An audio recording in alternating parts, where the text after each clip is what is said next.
Hi everyone, this is Zainab, a legal intern in the Lexis & Company.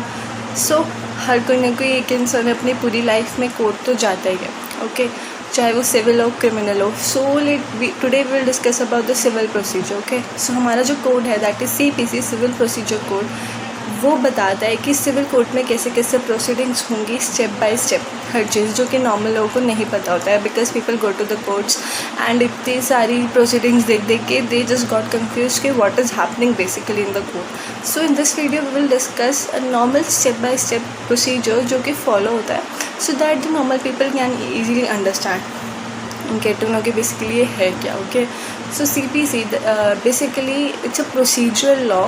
ये बताता है कि कैसे एक कोर्ट में सिविल कोर्ट में एक स्टेप बाय स्टेप प्रोसीडिंग्स होंगे. It consist of 158 sections and 51 orders. Okay, so will discuss it with one example. Basically अगर कोई भी एक पार्टी है, आप एक पार्टी हो, ठीक है, and you have to file a suit against a person, so you will be the plaintiff जो कि सूट फाइल कर रहा है, जिसके अगेंस्ट सूट फाइल हो रहा है, that will be the defendant.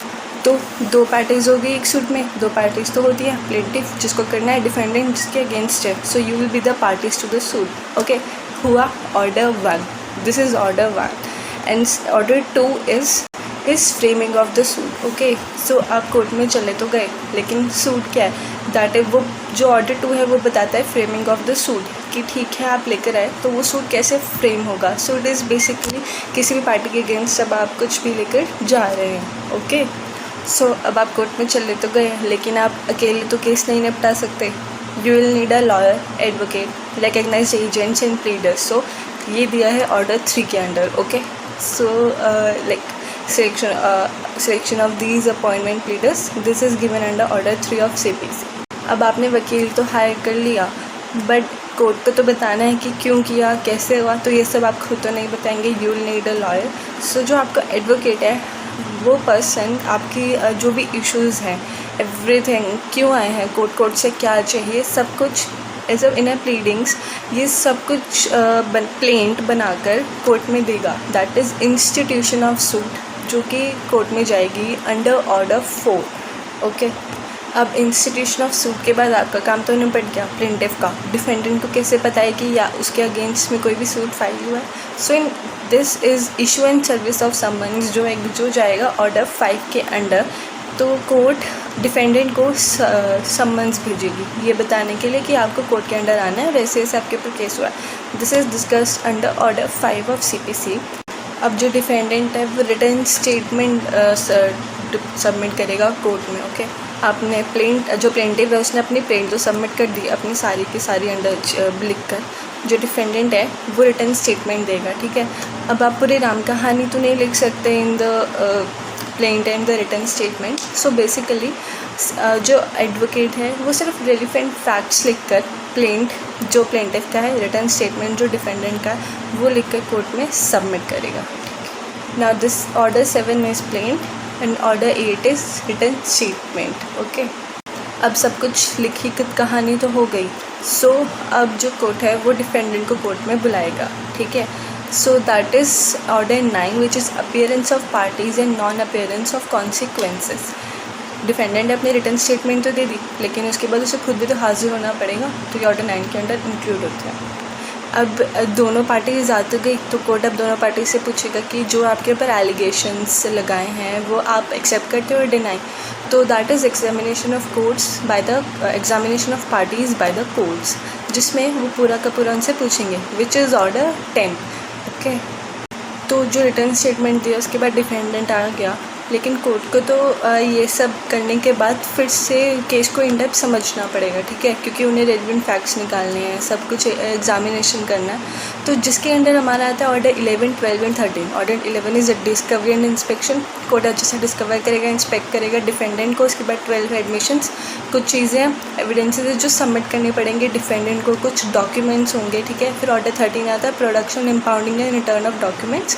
तो ये सारी चीज़ें जो कोर्ट को इन डेप्थ देखनी पड़ेंगी, ये है ऑर्डर 11, 12 और 13 के अंडर. अब इतना सब कुछ एग्जामिनेशन, सब रिटर्न स्टेटमेंट प्लेंट के बाद कोर्ट को केस तो समझ में आ गया. So now court will frame the issues. ठीक है। ये फैक्ट्स ऑफ लॉ होते हैं जिस पे कोर्ट अपना डिसीजन देता है। दैट इज़ ये आता है order 14 and 15। Order 14 is framing of issues and then order 15 is disposal of the suit at first hearing. तो अब सब कुछ हो तो गया, अब इसके बाद बचता है विटनेस। ओके, तो ऑर्डर 16 आ गया जिसके under summons and attendance of witnesses. Defendant को एग्जामिन कर लिया, प्लेंटिफ को एग्जामिन कर लिया। अब विटनेसेस की बारी है जो ऑर्डर 16 के अंडर हैं, इनको बुलाया जाएगा इन द कोर्ट। तो अब कोर्ट स्टार्ट करेगा हियरिंग प्रोसीडिंग्स। ओके, पूरा केस को सुनना। सो ऑर्डर 17 है और एडजॉर्नमेंट का। बाय चांस अगर आपका डिफेंडेंट, प्लेंटिफ या विटनेस नहीं आता है तो कोर्ट उस केस के प्रोसीडिंग्स को आगे बढ़ा देगा किसी ऑर्डर पे। So that is covered under sections order 17, that is adjournment. तो अब जो नेक्स्ट डेट दी है कोर्ट ने, उस डेट पे जो डिफेंडेंट, प्लेंटिफ है और विटनेसेस उनको आना पड़ेगा। ठीक है, तो अब हो जाएगा order 18 which is hearing of the suit and examination of witnesses. तो अब कुछ भी लाइक हायरिंग तो हो रही है, उसमें अगर किसी पार्टी को एफिडेविट फाइल करना है या लेना है, वो आता है ऑर्डर 19 के अंडर विच इज़ एफिडेविट। ठीक है, अब नेक्स्ट आता है ऑर्डर 20। सब कुछ हो गया, सबका एग्जामिनेशन हो गया, सबकी हियरिंग हो गई, सब कुछ। तो ऑर्डर 20 के अंडर आ जाता है judgment and decree rights of the parties बताता है जो कि जज देता है। एंड उसके बाद जजमेंट उस डिक्री के राइट के बेसिस पे, जो डिक्री है उसके अंदर जो राइट्स है उसके बेसिस पे स्टेटमेंट देता है कि हाँ ये होगा। ठीक है, तो अब ये फाइनल तो स्टेटमेंट आ गया। जो अब आता है नेक्स्ट ऑर्डर 21 जो बताता है इन ऑर्डर्स और डिक्रीज़ का execution which is execution of orders and decrease, जो पूरा बताता है कि जो डिक्रीज़ हैं जो आई हैं, जो ऑर्डर्स हैं, इनको कैसे एग्जीक्यूट होगा। एंड ऑर्डर 21 बहुत ही लॉन्गेस्ट है।